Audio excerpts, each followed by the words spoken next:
I think I rattled my brain, but that's okay. You're awake. All right, guys, let me tell you the story of a one-legged, deaf, mute girl with a bad attitude and severe daddy issues.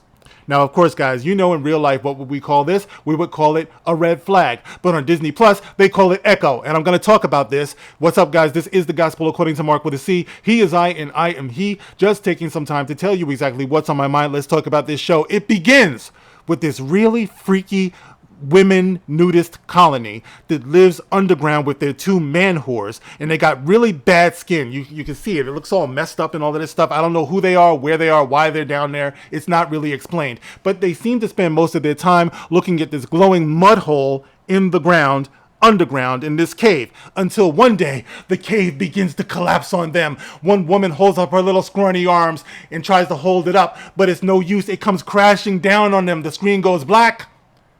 They should be dead. They should be buried alive. How they got out, they don't explain. But all of a sudden, they're out into the world.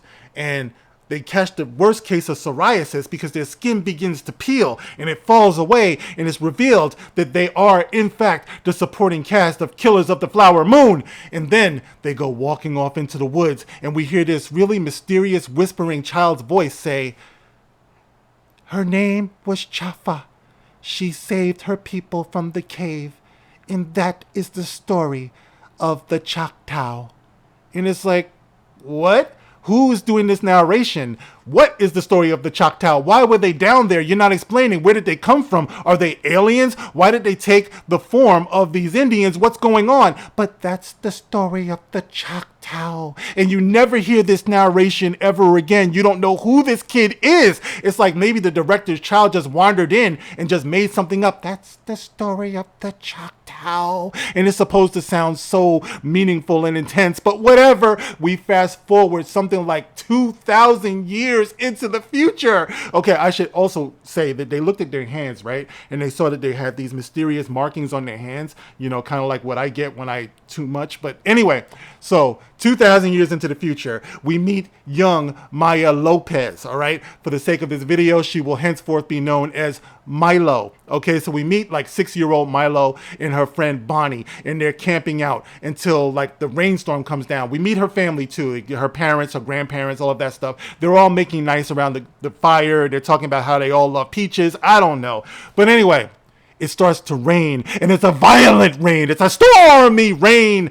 But in the middle of this stormy rainstorm with the thunder and all of this stuff and the lightning, it's deadly. It's not safe. In the middle of that, Milo asks her mother for some hot chocolate. They don't have hot chocolate, so her mom says, "I will go out into this violent storm and get it for you, dear, but I want you to come with me because I need you to choose. You're going to get hot chocolate. It's either going to be Nestle or Hershey. I don't know." But anyway, at this point, we know that her father doesn't love the mother or the child because the father just hangs back and says, "See you later." A real man would be like, "Listen, it's storming outside, all right? If anyone has to go get this, I'll go get it. You guys stay here where it's safe. Neither one of you can hear. Neither one of you can talk. It's not like if you get run off the road, you can call me or something like that. You can't talk, you can't hear." Okay, so he lets them go out into the dark, stormy night. And while they're driving to get this hot chocolate, must be some damn hot chocolate, while they're driving, the mother realizes that someone has tampered with the brakes. All right, so she can't stop the car. They're heading towards this intersection, and they get T-boned, bam, by another car who must have had the brakes tampered with on their car, because that car doesn't even stop. It goes straight into them. Now it's a mangled mess, and it looks like the mom is dead. Milo is looking over at the mother. She takes her pulse. She realizes there's no pulse, and she starts crying. It's so sad. And then it's a fade out, and it fades in. She's in the hospital, but it seems she's left half of her leg at the accident site because now she's got half a right leg. Okay, and she asks her father, "Is mom okay?" "What do you mean, is mom okay?" In the last scene, we saw her check the pulse, realize the mother is dead, and cry out in agony. I guess she's trying to drag the father. She's trying to make the father feel guilty, but she's not the only one, because the grandmother is outside the hospital room talking about, "This is all your fault. I knew you Lopez boys were no good. I blame you for the death of my daughter, and you almost killed my granddaughter who I love so much. Now you take my granddaughter who I love so much, and you get out because you're just going to get both of you killed." That just seemed a little bit strange to me. Why not keep the granddaughter that you love so much with you and kick the father out if either of you really care about this granddaughter? But no, she says both of you get the hell out. They relocate to New York. The father is determined to give the daughter, Milo, a better life. He enrolls her in some really busted down looking Cobra Kai dojo where she proceeds to beat up on some black kid. Now, fast forward about 20 years, we meet Milo. She's coming back from God knows where, and Ronan, who is Hawkeye, runs her father through. It's like he's like going to town. He's cleaning house, killing everybody. And just as she gets there, he runs the father through with his sword. Now the father is dying and she's all like, you know what I mean? Like all type of sign language and everything. I don't want you to die and all of this. He's like, I'm already gone. I'm going to die. I want you to do better. All right. So anyway, she embarks on a life of crime, totally disregarding her father's wishes for her to have a better life, where she catches the eye of Kingpin. Kingpin is like, you're really talented. I want you to come and work for me. You can do better than this. And I will dedicate myself to finding the killer of your father. When you find the killer of my father, he's mine. She says, of course, all in sign language. So he says, I wouldn't have it any other way. Okay, so anyway, she goes to work for Kingpin. You see her kicking ass. She has a quick run-in with Daredevil. Okay, Daredevil is basically, there to just put in an appearance because he really doesn't do much. But, he kicks her ass basically, and he says, okay, I guess I'll go back to boning She-Hulk or something. So he leaves. So they show us a bunch of flashbacks from the Hawkeye show where Hawkeye says to her, your father, or no, your uncle, who she's identifying as Kingpin. She calls Kingpin her uncle. Kingpin wanted your father dead. Okay, so I guess he's implying that he paid Hawkeye or Ronan to kill Milo's father. And he says, you and I are the same. We're both stuck in shitty TV shows. Good luck, kid. And he leaves. Okay, so according to the flashbacks, that's when she shoots Kingpin point blank in the head. Point blank. She shoots Kingpin in the head. Okay. Now, once again, we go probably about 5 months later, and she goes back home, right? Because she's all banged up and everything, and she needs some type of medical attention, but she can't call attention to herself. So she goes back to her hometown. Her hometown back in Alabama. Okay, so she goes back to her hometown. She meets up with somebody named Biscuits. I think it's supposed to be her cousin, Biscuits. Now, when I first saw Biscuits, I thought that maybe it was her old friend Bonnie who had transitioned because, it's Disney. You never know.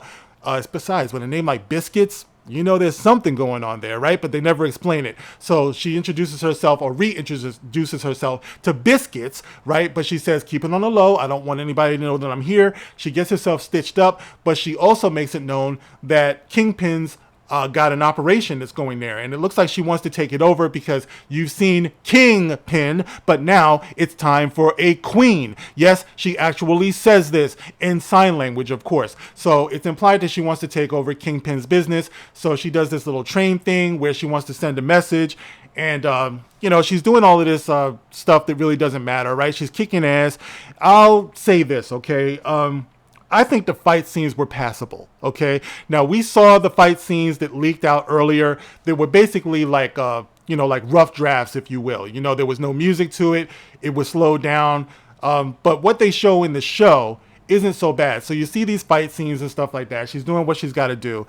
And in the meantime, it turns out that Kingpin is actually still alive somehow. All right, they don't explain why Kingpin is still alive, but he is. So they have this little war going back and forth. It's really not exciting at all. But the point is that they're showing us that somehow Milo has a connection to those freaky women nudists that were at the beginning of the show, where what they did or what they specialized in, she can channel through herself. So in other words, if one of them was an expert marksman, they will show her being an expert marksman while they flash back to one of her ancestors being an expert marksman. If she can run fast, they'll flash back to one of her ancestors running fast. In this way, they're kind of explaining why she's a Mary Sue, and they think this is going to be suitable because they're like, oh, she's echoing the abilities of her ancestors, although they never explain why she's able to do that. What is this power? Like I said before, are they aliens? Like, what is this? You know what I mean?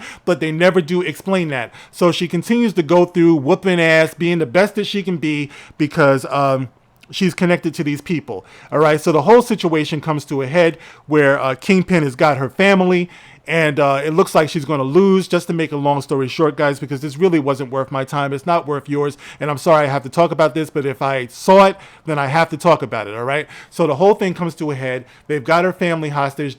Looks like they got the drop on her.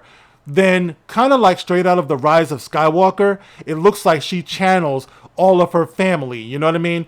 And, all of a sudden, I'm every woman, it's all in me. She like, all of a sudden, she's channeling all of her ancestors, right? And not only is she channeling it through herself, but she's also giving some of her power to her cousin Bonnie, to her 85-year-old grandmother, and they all start whipping ass. I mean, not her cousin Biscuit, because he's a man, so men don't get any of these powers. So you have essentially in the final act an 85-year-old whipping men, okay? And they're beating everybody, okay? So once everybody is beaten, it's just her and Kingpin. She takes her hand, shoves it, thrusts it up Kingpin's ass, and tries to force heal him.